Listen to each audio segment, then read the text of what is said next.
السلام علیکم ورحمۃ اللہ وبرکاتہ۔ الحمدللہ، ہمیں امید ہے کہ آپ حضرات بخیر و عافیت ہوں گے اور قرآن پاک پڑھنے کی مشق اور کوشش کر رہے ہوں گے۔ اللہ پاک آپ کی کوششوں کو قبول فرماوے اور مزید ترقی عطا فرماوے۔ آج ہمیں 5ویں پارے کا تیسرا رکوع پڑھنا ہے۔ سورۃ النساء یہ چوتھے نمبر کی سورہ ہے۔ ہم پڑھنا شروع کرتے ہیں، آپ کو دھیان سے سننا ہے، سمجھنا ہے اور آپ کو بھی یاد کرنے کی پوری کوشش کرنا ہے۔ آپ اسٹیپ بائی اسٹیپ آگے بڑھتے رہیں گے، روزانہ 1 یا 2 سبق یاد کرتے رہیں گے، انشاءاللہ بہت جلد قرآن پاک پڑھنا سیکھ لیں گے۔ آپ کو دھیان سے سننا ہے، ہم پڑھنا شروع کرتے ہیں۔ اعوذ باللہ من الشیطان الرجیم، بسم اللہ الرحمن الرحیم۔ الرجال قوامون على النساء۔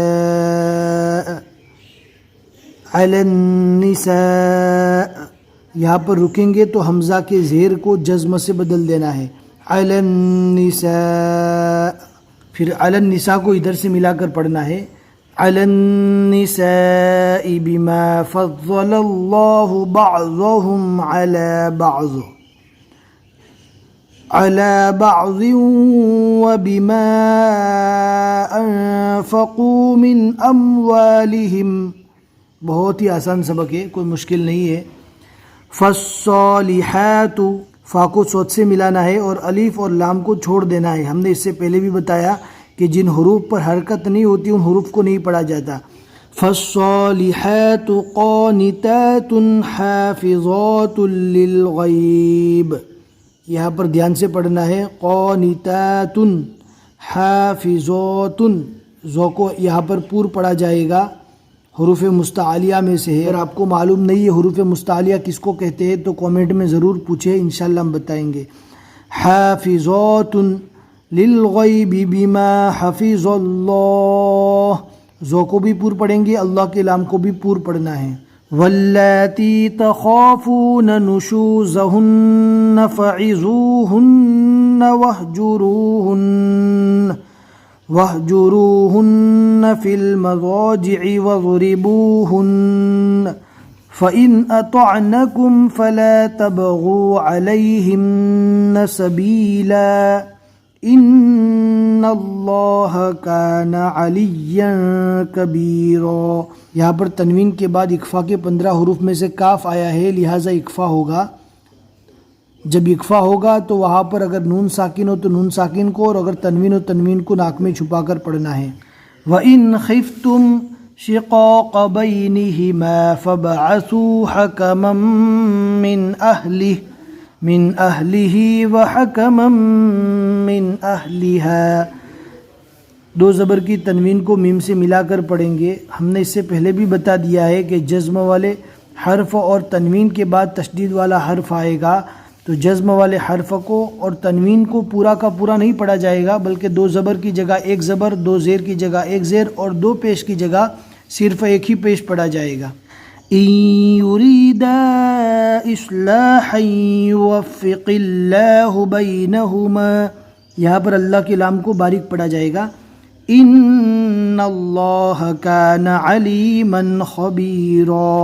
وَاعْبُدُوا اللَّهَ وَلَا تُشْرِكُوا بِهِ شَيْئًا وَبِالْوَالِدَيْنِ إِحْسَانًا وَبِذِي الْقُرْبَى واليتامى والمساكين والجار ذي القربى والجار الجنب والصاحب بالجنب وابن السبيل وما ملكت أيمانكم ان اللہ لا يحب من كان مختالا فخورا۔ خو کو اچھے سے پور پڑھنا ہے اور اس کھو کو بھی پور پڑھنا ہے، اور چھوٹی سی نون جہاں پر بھی قرآن پاک میں لکھی ہوئی رہتی ہے اس کو نون قطنی کہتے ہیں۔ فخورا، اس نون کو نہیں پڑھا جائے گا۔ اس نون کو کب پڑھنا ہے؟ جب ہم فخورا کو الذی سے ملا کر پڑھیں گے تب اس نون کو پڑھا جائے گا۔ اگر ہمیں الذی سے پڑھنا ہے تو نون نہیں پڑھا جائے گا، فخورا پھر الذی پڑھیں گے، لیکن ملا کر پڑھیں گے تو فخورن الذین یبخلون، اس طرح پڑھا جائے گا. تو ہمیں امید ہے کہ آپ کو نون قطنی کے بارے میں سمجھ میں آ گیا ہوگا. ہمیں کامنٹ میں ضرور بتا دیں. الذين يبخلون ويأمرون الناس بالبخل ويكتمون ما آتاهم الله من فضله وأعتدنا للكافرين عذابا مهينا. والذين ينفقون أموالهم رئاء الناس ولا يؤمنون بالله ولا باليوم الآخر. یؤمنون میں یو کو جھٹکا دے کر کیوں پڑھنا ہے، اس سے پہلے والے اکثر سبق میں ہم نے بتایا ہے. آپ ہمیں کامنٹ میں ضرور بتاویں تاکہ ہمیں سمجھ میں آوے کہ آپ لوگ اچھے سے سمجھ رہے ہیں. آپ کو معلوم ہے یا نہیں، یس نو میں بھی جواب دے سکتے ہیں. وَمَن يَكُنِ نون کی زیر کو شین سے ملانا ہے. وَمَن يَكُنِ الشَّيْطَانُ لَهُ قَرِينًا فَسَاءَ قَرِينًا.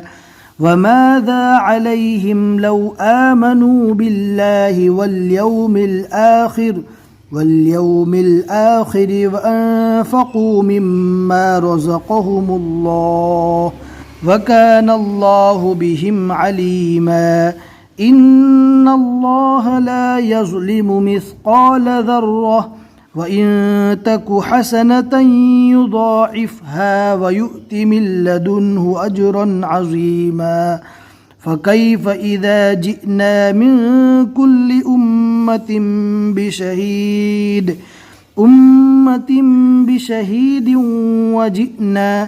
جئنا یہاں پر بھی جھٹکا دے کر پڑھا جائے گا. وَجِئْنَا بِكَ عَلَى هَؤُلَاءِ شَهِيدًا. یہاں پر لکھا ہے وقف النبی علیہ الصلاۃ والسلام، لہٰذا یہاں پر وقف کرنا چاہیے. اللہ کے نبی صلی اللہ علیہ وسلم جب قرآن پاک پڑھ رہے تھے تو یہاں پر وقفہ کیا تھا. اس کا یہ نشانی لکھا ہوا ہے. دھیان سے پڑھنا ہے، آہستہ آہستہ پڑھنا ہے، سمجھ کر پڑھنا ہے. یومئذ یود الذین کفروا وعصوا الرسول.